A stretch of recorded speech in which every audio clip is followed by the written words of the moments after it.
కైకేయి మహారాజుతో ఇలా ఉంటుంది. మహారాజా, సత్యం అనే ఒక్క పదమే బ్రహ్మస్వరూపం. ధర్మం సత్యంపై ఆధారపడి ఉంటుంది. సత్యమే అక్షయ వేదాలు. ఎవరైనా సత్యాన్ని ఆచరించడం చేతనే పరమపదాన్ని చేరుకుంటారు. ధర్మవేత్తలైన వారంతా సత్యమే ధర్మం అని అంటారు కదా. నేను కూడా సత్యాన్ని ఆశ్రయించి నిన్ను ధర్మాన్ని ఆచరించమని ప్రేరేపిస్తున్నాను. నాకిచ్చిన వరాలను గుర్తు చేయగానే మహాపాపం చేసినట్టు దుఃఖిస్తూ నేలపై పడి పొర్లుతున్నావు. ధర్మాన్ని పాటించు.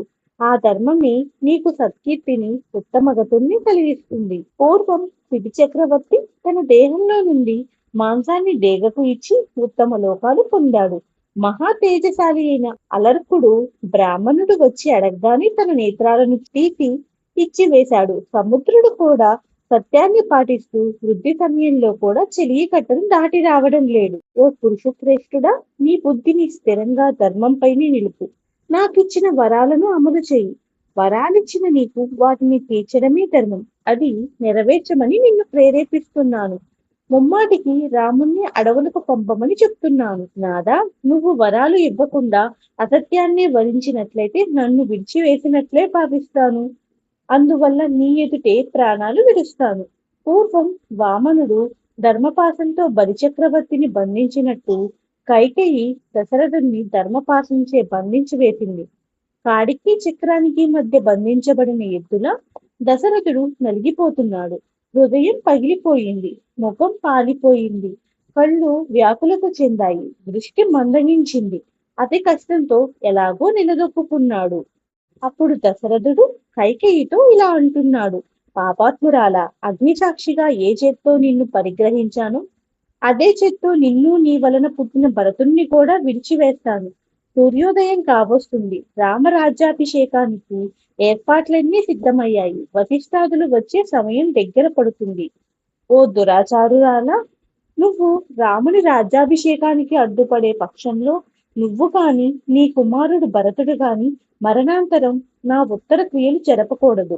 రామ పట్టాభిషేకానికి సిద్ధం చేసిన మంత్రజలాలతో రాముడే నాకు ఉదక క్రియలన్నీ జరపాలి.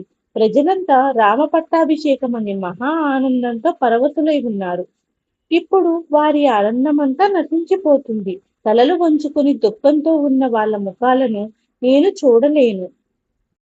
అప్పుడు కైకేయి, రాజా, నీ మాటలు చాలా తీవ్రంగాను బాధాకరంగాను ఉన్నాయి. మాటలతో కాలాన్ని వృధా చెయ్యకండి. రాముణ్ణి వెంటనే ఇక్కడకు పిలిపించండి. వెంటనే రాముడు వనాలకు వెళ్ళేటట్లు ఏర్పాట్లు చేయండి. అప్పుడే నాకు శత్రువులెవరూ లేకుండా ఉంటారు. నీ ధర్మాన్ని వెంటనే అమలుపరచండి. అప్పుడు దశరథుడు, దుష్టబుద్ధి కలదాన, నన్ను ధర్మపాశం చేత బంధించి వేశావు. నా బుద్ధి బొత్తిగా మొద్దుబారిపోయింది. నేను కూడా నా రాముణ్ణి వెంటనే చూడాలనుకుంటున్నాను అని కైకేయితో అంటాడు. ఇంతలో సూర్యోదయమైంది. వశిష్ఠాదులు రాజ్యాభిషేకానికి కావాల్సిన సామాగ్రి అంతా వెంట తీసుకుని అయోధ్య నగరంలోకి ప్రవేశించారు.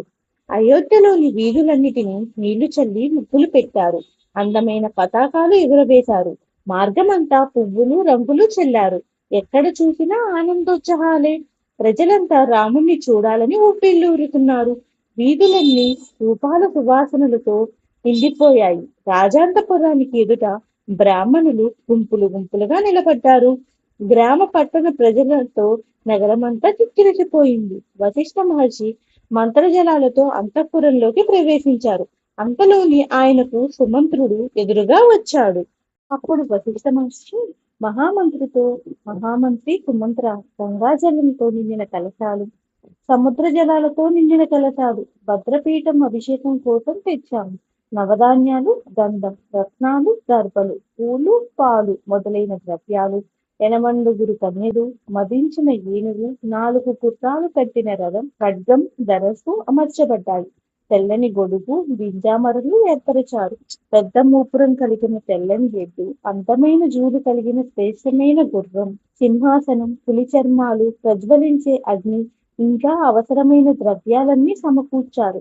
చక్కగా అలంకరించుకున్న అందమైన వేశ్యలు వచ్చారు.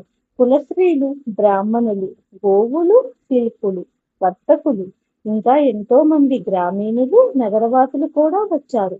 కనుక ఓ సుమంత్ర, నువ్వు వెంటనే వెళ్ళి మహారాజుని తీసుకొనిరా అని అన్నాడు. అప్పుడు సుమంత్రుడు అంతఃపురంలోనికి ప్రవేశించాడు. మహారాజుకు అత్యంత ప్రియమైన వాడవడం చేత పాలకులు వారిని అడ్డగించలేదు.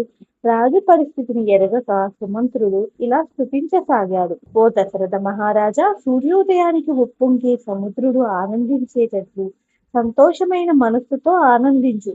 మహారాజా, ఇటువంటి ప్రాతకాలంలో మాతలి దేవేంద్రుని స్థుతించి మేల్కొల్పినట్టు నేను కూడా నిన్ను అలా మేల్కొల్పుతున్నాను. తనంతట తానే పుట్టినవాడు వేదాలు ప్రభువైన బ్రహ్మదేవుణ్ణి మేల్కొల్పినట్టు నిన్ను మేల్కొల్పుతున్నాను. ప్రాణులన్నిటినీ భరించే భూదేవిని సూర్యచంద్రులు మేల్కొల్పినట్టుగా నిన్ను నేను మేలుకొల్పుతున్నాను. మేరు పర్వతం నుంచి సూర్యుడు లేచి వచ్చేటట్టుగా చక్కటి దుస్తులు ఆభరణాలు ధరించి లేచిరా. ఓ రాజా, ఇంద్రుడు, అగ్ని, వరుణుడు, శివుడు, కుబేరుడు, సూర్యచంద్రులు నిన్ను అన్ని విధాలు కాపాడుతారుగాక. మహారాజా, రాత్రంతా జరగబోయే ఉత్సవానికి కావలసినన్ని ఏర్పాట్లు చేశాం. అన్ని రామరాజ్యాభిషేకానికి సిద్ధం చేయబడ్డాయి. రామాభిషేకానికి అనుజ్ఞ కోరుతున్నాము. దశరథుడు పడుకునే సుమంతుడి ప్రార్థనను ఆలకించాడు. అది ఆయనకు సంతోషాన్ని కలిగించపోగా కడుపంతా దేవినట్లయింది. ఓ సుమంత్ర, నీ స్తోత్రాలన్నీ నా హృదయాన్ని చీల్చివేస్తున్నాయి అని దీనంగా అన్నాడు. ఆ మాటలు కూడా ఎక్కడో నూతిలో నుంచి వస్తున్నట్టు అతి నీరసంగా ఉన్నాయి. ఆ పైన ఆయన ఏమీ మాట్లాడలేకపోయాడు. మహారాజు అతి దీనస్థితిలో ఉన్నాడని గ్రహించిన సుమంత్రుడు కొద్ది దూరం పోయి ఆజ్ఞ కోసం వేచి ఉన్నాడు. అప్పుడు కైకేయి, ఓ సుమంత్ర, రాముని విషయం ఆలోచిస్తూ రాత్రంతా ఆయన నిద్ర పోనీలేదు. ఇప్పుడే కొద్దిగా కునుకు పట్టింది. అందుచే మీరు వెంటనే వెళ్ళి రాముణ్ణి ఇక్కడకు తీసుకుని రండి. ఈలోగా ఆయన లేచి సిద్ధం కాగలరు.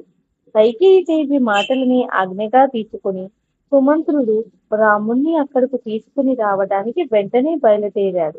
రామునికి మహారాజుకు కానుకలిచ్చేందుకు రాజుడు, ధనవంతులైన పౌరులు అంతఃపురం బయట వేసి ఉన్నారు. వీధులన్నీ జనంతో కిటకిటలాడిపోవడం చూసి సుమంత్రుడు ఆనందంతో రాముని మందిరం వైపుగా బయలుదేరాడు.